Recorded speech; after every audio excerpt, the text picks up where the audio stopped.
नमस्कार दोस्तों, कैसे हैं आप सब? स्वागत है आप सभी का हमारे आज की इस नए वीडियो में। आज हम बात करेंगे हिंदी एंट्रेंस एग्ज़ाम पैटर्न की, हिंदी से रिलेटेड इम्पोर्टेंट क्वेश्चंस की, फिर चाहे आपका कोई सा भी कोर्स हो, ठीक है?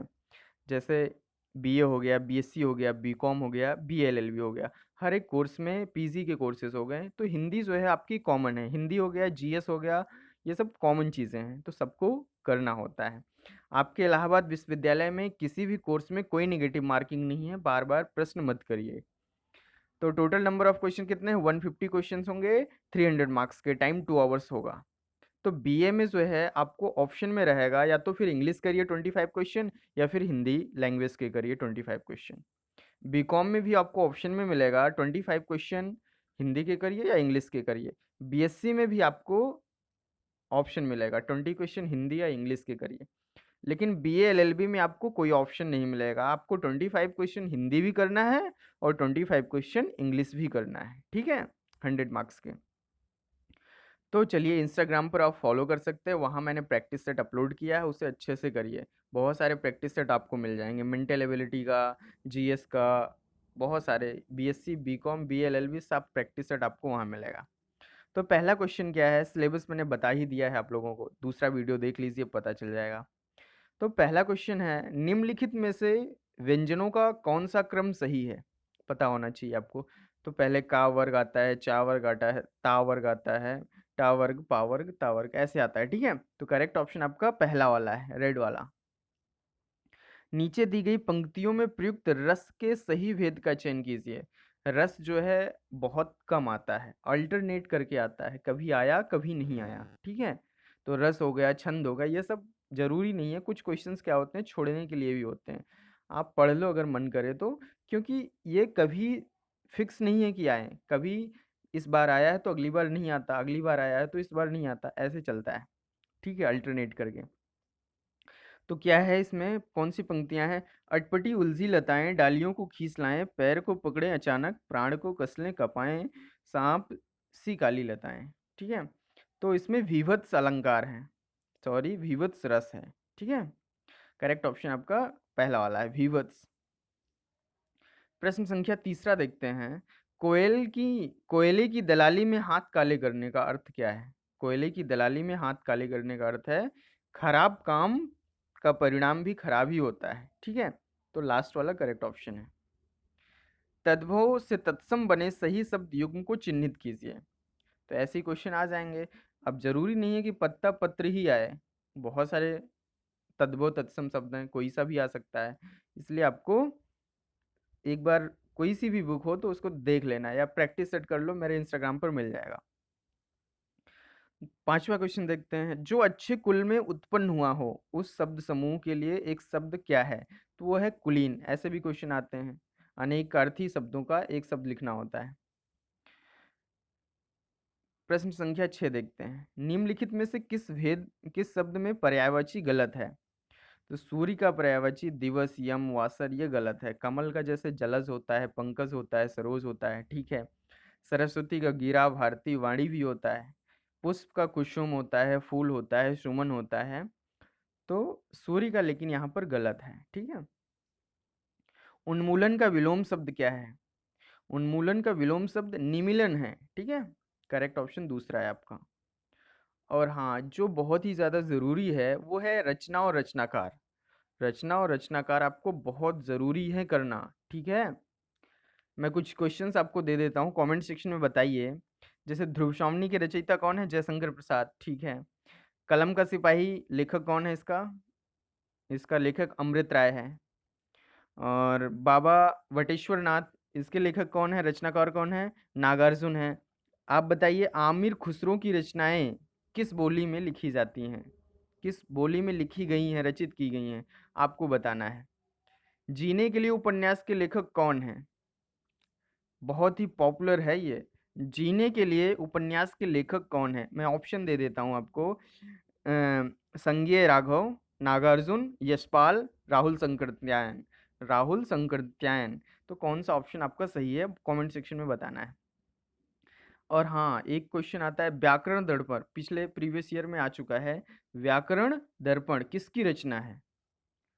किसकी रचना है? श्याम सुंदर दास की है, या रामचंद्र शुक्ल की है, या किशोरी दास वाजपेयी की है, या फिर शिवपूजन सुहाय की है, सहाय की है? ठीक है, आपको बताना है कमेंट सेक्शन में। आकाशदीप किसकी रचना है? जयशंकर प्रसाद की है आकाशदीप। अंधा युग, अंधा युग किसकी रचना है? किस प्रकार की रचना है, आपको बताइए, किस प्रकार की रचना है? यह है काव्य नाटक। अच्छा, इसका रचनाकार बताइए, अंधा युग का रचनाकार कौन सा है?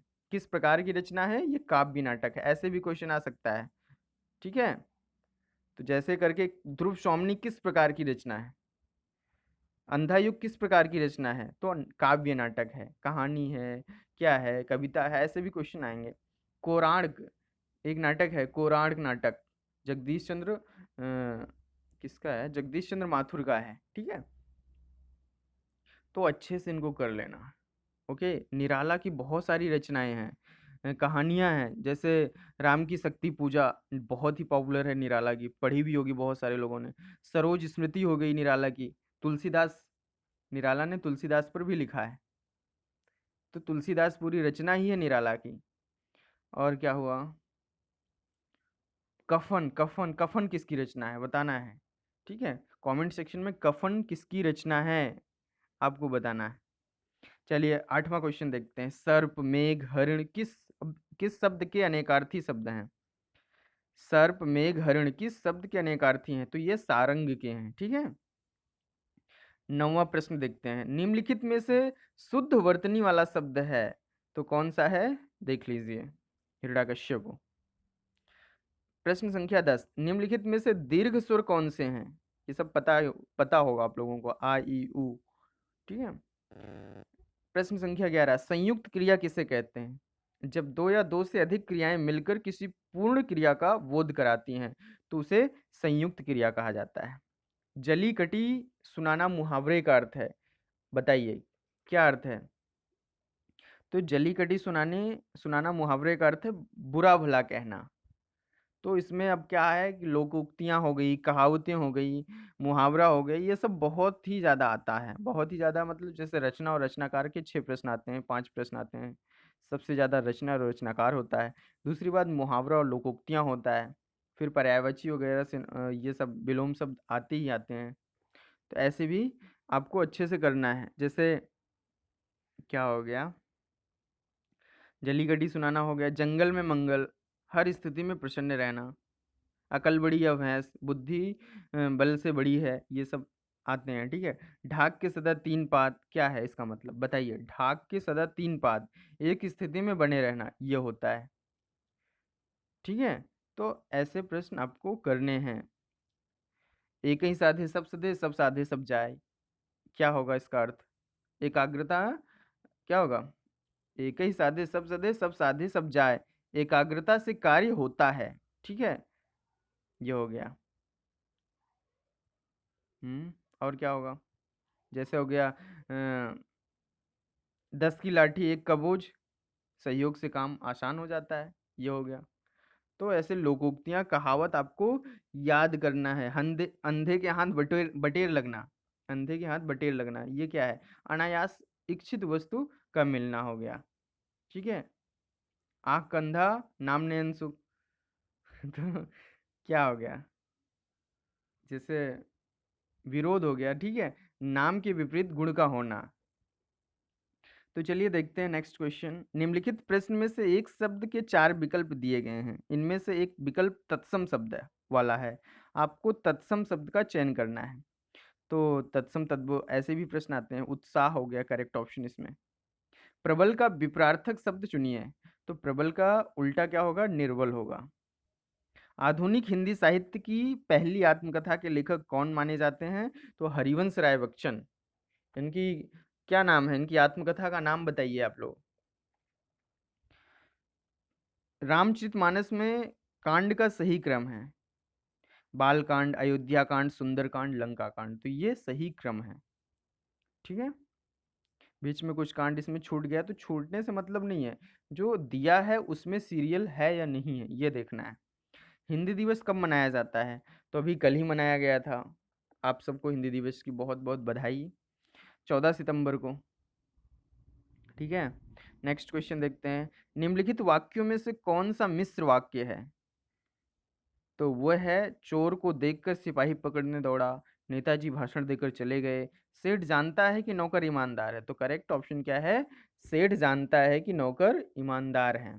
ठीक है, तो नेक्स्ट क्वेश्चन देखते हैं, निम्नलिखित वाक्य में उचित विराम चिन्ह वाले विकल्प चयन कीजिए। तुम क्या काम करते हो? वाक्य के अंत में कौन सा विराम चिन्ह प्रयुक्त होगा? तो यहाँ पर प्रश्नवाचक चिन्ह होगा। आपको पता होना चाहिए, क्योंकि ये हर जगह प्रश्नवाचक ही नहीं आएगा, कुछ दूसरा भी पूछ सकता है, विस्मयादि बोधक का पूछ सकता है, या पूर्ण विराम का पूछ सकता है, अर्ध विराम का पूछ सकता है। ठीक है, तो ऐसे भी प्रश्न आते हैं।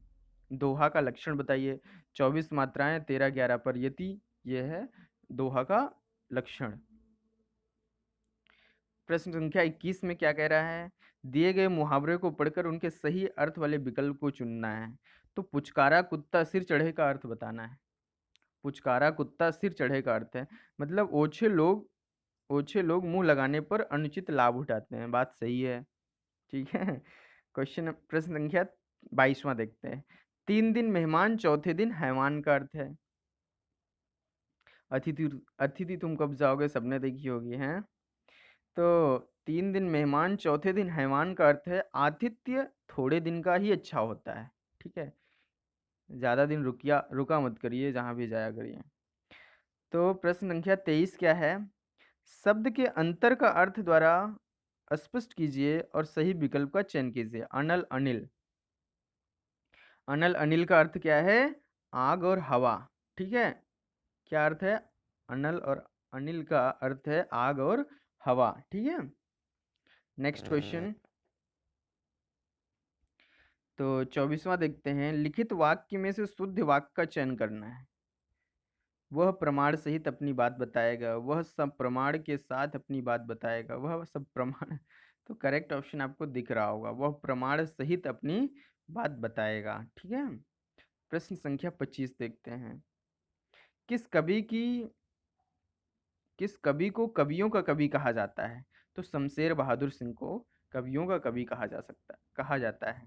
तो ये 25 प्रश्न आपके एंट्रेंस एग्जाम में आते हैं। कुछ प्रश्न और हैं, बता देता हूं मैं।